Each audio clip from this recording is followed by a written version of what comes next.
बीएफओ investors में आप सभी का स्वागत है। मैं नीरज शुक्ला और आ गया हूं अपनी नई वीडियो के साथ। तो आज की वीडियो हमारे चैप्टर 1 पे होगी, जो कि है बेसिक्स ऑफ स्टॉक मार्केट और चूजिंग ब्रोकर। तो चलिए शुरू करते हैं बिना किसी देरी के। जो सबसे पहली चीज़ है, डिस्क्लेमर आप लोग साफ पढ़ लो। हम जो भी चीज़ें यहाँ पे पढ़ाएंगे सब एजुकेशनल पर्पज़ और इंस्ट्रक्टिव पर्पज़ के लिए होगा। कोई भी पर्सनली इंटेंशन नहीं होगा, किसी तरह की फाइनेंशियल एडवाइस और टिप्स नहीं दी जाएगी। तो सबसे पहले हम लोग चैप्टर शुरू करते हैं। तो इम्पॉर्टेंट चीज़ है कि स्टॉक क्या होता है, या बेसिक्स ऑफ स्टॉक मार्केट में स्टॉक मार्केट क्या होता है। तो स्टॉक मार्केट भाई शेयर बाज़ार भी कहा जाता है इसको, जहाँ पे आप कंपनियों की शेयर खरीदते हो और बेचते हो। लेकिन यहाँ पे अगर आप स्टॉक्स की बात करते हो, शेयर्स की बात करते हो, इसका मतलब होता है आप किसी कंपनी में उसकी हिस्सेदारी ले रहे हो। ठीक है, फॉर एग्जाम्पल आपके पास रिलायंस के 20 शेयर हैं। ठीक है, अगर आपके पास रिलायंस के 20 शेयर हैं और रिलायंस के पास कुल शेयर 100 हैं, तो आप रिलायंस में 20% की हिस्सेदारी के साथ उसके स्टॉक को रखे हो। ठीक है, ओवरऑल शेयर्स का मतलब होता है हिस्सेदारी। तो आप स्लाइस अमाउंट जितना भी आप लोगे, जितनी आपकी लिमिट होगी, उस हिसाब से उतने शेयर्स आपके हो जाएंगे। आपको वोटिंग राइट्स देता है, आप वोट कर सकते हो कि कंपनी में क्या करना चाहिए क्या नहीं करना चाहिए। हर इक्विटी होल्डर नहीं कर सकता, जिसकी शेयरिंग ज़्यादा होती है वो करते हैं। ठीक है, जो मैनेजमेंट में इंक्लूड होते हैं वो करते हैं। अभी आप कोई शेयर खरीदते बेचते हो तो आप कहीं से भी डायरेक्टली कंपनी के शेयर ले दे नहीं रहे हो। आपको चाहिए होता है एक ब्रोकर जो आपके शेयर को बिकवाता और खरीदवाता है। तो वो अपस्टॉक्स हो सकता है, जीरोधा हो सकता है, एंजल ब्रोकिंग हो सकता है, कोई भी हो सकता है। तो मैं आपको बता दूं सिंपल और स्ट्रैटेजिक वे में कि कभी भी आप कोई कंपनी के शेयर खरीद रहे हो तो आप उसको ब्रोकर के थ्रू खरीदते हो, क्योंकि रोज़ रोज़ कंपनी आपके साथ आके बैठेगी नहीं कि आपको आज शेयर खरीदना है, आज बेचना है। और ऐसा होने लगता है तो ट्रेडर्स की तो ज़िंदगी नरक हो जाती है, क्योंकि वो हर मिनट में ट्रेड में बाई सेल करते रहते हैं। तो बाई सेल का ओवरऑल मतलब यही होता है कि आप किसी ब्रोकर के थ्रू कोई शेयर खरीद रहे हो और बेच रहे हो। अब आते हैं जो भी प्राइस कंपनी का होता है स्टॉक्स का, कुछ कारणवश किसी भी कंपनी के शेयर की कीमत ऊपर नीचे आ सकती है। लेकिन अगर हम लॉन्ग टर्म की बात करें और आखिरकार में उसका जो रियल मूवमेंट होता है वो उसकी सप्लाई और डिमांड पे होता है। If more people want to buy shares then the price will rise, and if more people are trying to sell them the price will fall. ज़्यादा अगर किसी चीज़ की डिमांड ज़्यादा है तो उसका प्राइस बढ़ते जाएगा, और उसकी डिमांड कम है या सप्लाई ज़्यादा है तो उसका प्राइस घटता जाएगा। ठीक है, अब आते हैं हम लोग सप्लाई और डिमांड को समझते हैं। तो मेरे भाई some of the most reason supply and demand are affected include, सबसे पहले है कंपनी अर्निंग। भाई कंपनी कितना कमा रही है। ठीक है, जितना अच्छा कंपनी कमाएगी उतनी अच्छी उसकी डिमांड होगी। ठीक है, जितना ख़राब वो कमाएगी उतना कम डिमांड होगी। ठीक है, दूसरा स्टेट ऑफ द इकोनॉमी। भाई इसका मतलब जब भी मार्केट बुलिश मूवमेंट में होगी या अपसाइड भाग रही होगी, जैसे अभी आजकल भाग रही है, तो ऐसे टाइम पे कोई भी नोबड़ा आके कुछ भी खरीदेगा तो वो, क्योंकि भागती हुई मार्केट में खरीद रहा है तो वो भी प्रॉफिट कमा लेगा। लेकिन जब मार्केट निगेटिव है, जब मार्केट डाउन साइड है, बेरिश है, और उसमें आप कोई ऐसा स्टॉक ढूंढ के बाहर करो जो लिटरली पर्सनली अच्छे रिटर्न दे रहा हो, वो होती है अच्छी स्ट्रैटेजी। तीसरा है इंटरेस्ट रेट, कि अगर स्टॉक मार्केट में क्यों पैसा लगाए आदमी, अगर उसको बैंक एक अच्छा रिटर्न दे रही है। अगर आपको एफडी कराने पे 25% का रिटर्न मिल रहा होता तो आप स्टॉक्स में क्यों शेयर में पैसा लगाते, नहीं लगाते। तो इसीलिए जब इंटरेस्ट रेट कम मिल रहे होते हैं बाकी प्लेटफॉर्म में, इंस्टीट्यूशंस में, तब आदमी सिक्योरिटी मार्केट या स्टॉक मार्केट में आ जाता है। तीसरा है टेक्निकल एनालिसिस, बहुत इंपॉर्टेंट चीज़ है। Many investors are use technical analysis and chart pattern for both finding and managing their stock trades. अब आते हैं तो जब बायर और सेलर लड़ते हैं तो क्या होता है, कई सारे बायर्स भी होते हैं, कई सारे सेलर्स भी होते हैं मार्केट में। ठीक है, the price of a company stock will move higher if more buyer are willing to pay higher and higher price. इसका एग्जांपल मैं आपको टाटा मोटर के साथ दे देता हूँ। 277 रुपये पे बायर खरीदना शुरू किया, 350 पे भी बायर खरीद रहा था, 410 पे भी बायर खरीद रहा था, और 500 पे भी बायर खरीद रहा है। तो अगर बायर खरीदने के मूड में और किसी भी प्राइस पे खरीदना चाह रहा है, या जो प्राइस चल रहा है उस पर वो खरीदने के लिए तैयार है, तो प्राइस ऊपर ही जाता रहेगा, धीरे धीरे धीरे ऊपर।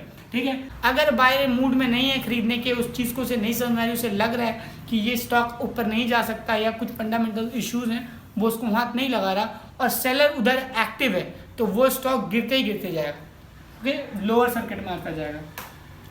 आते हैं अंडरस्टैंडिंग द स्टॉक मार्केट। इसका मतलब स्टॉक मार्केट लॉन्ग टर्म में एक अच्छे रिटर्न देता है, जो कि बहुत टाइम से प्रूव होता आ रहा है। बहुत सारे लोग होते हैं जो मल्टी बैगर स्टॉक को सर्च कर रहे होते हैं, और या फिर वो सोच रहे होते हैं कि हम इंट्राडे करेंगे या ट्रेडर बनेंगे। ठीक है, तो जो मैं बता दूं वो सिंपल स्ट्रैटेजी में, अगर आप मल्टी बैगर ढूंढ रहे हो और आप 100 मल्टी बैगर स्टॉक को 100 स्टॉक को पकड़ रहे हो तो उसमें से 4 से 5 मल्टी बैगर मिलेंगे, क्या पता 2 ही 3 मिले। लेकिन अगर आप डे ट्रेड करते हो तो आप ऑब्वियसली दोनों साइड फेस करोगे, प्रॉफिट लॉस का दोनों।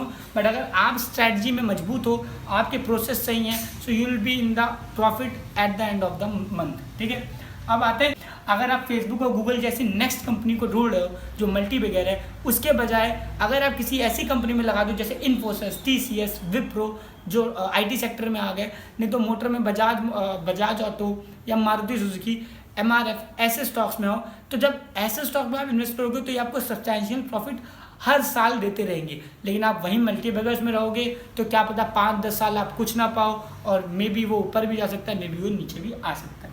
ठीक है, अब आते हैं इस पॉइंट पे, स्टॉक मार्केट इंडेक्सेस क्या होता है। क्या होता है कि जैसे आपका निफ्टी 50 होता है, निफ्टी होता है, और ये आपका सेंसेक्स होता है। ठीक है, दिखा दो कितने होते हैं, S&P 500, नस्डैक कंपोजिट, रसल है ना, ये रशिया का है, और डाउ जोन्स ये आपका अमेरिका का है, निकी।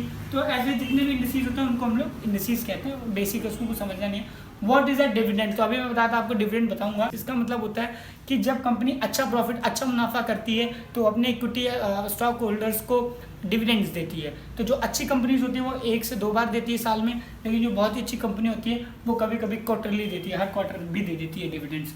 अब आते हैं, तो अच्छी और बहुत बेहतरीन कंपनियां डिविडेंड्स देती हैं, और वो ये भी ऑनलाइन मतलब अपलोड कर देती हैं अपने मेन पोर्टल्स पे। अभी eligible for a dividends payment you must be fully paid stock owner by the ex dividends date. So आता है चौथे पॉइंट, ओवरऑल इसमें भी वही चीज़ बता रहा है कि जो अच्छी कंपनीज प्रॉफिट बना रही होती हैं वो आपको डिविडेंड देती हैं, अच्छे प्रॉफिट पे ही देती हैं, लॉस में कोई कंपनी डिविडेंड नहीं देती।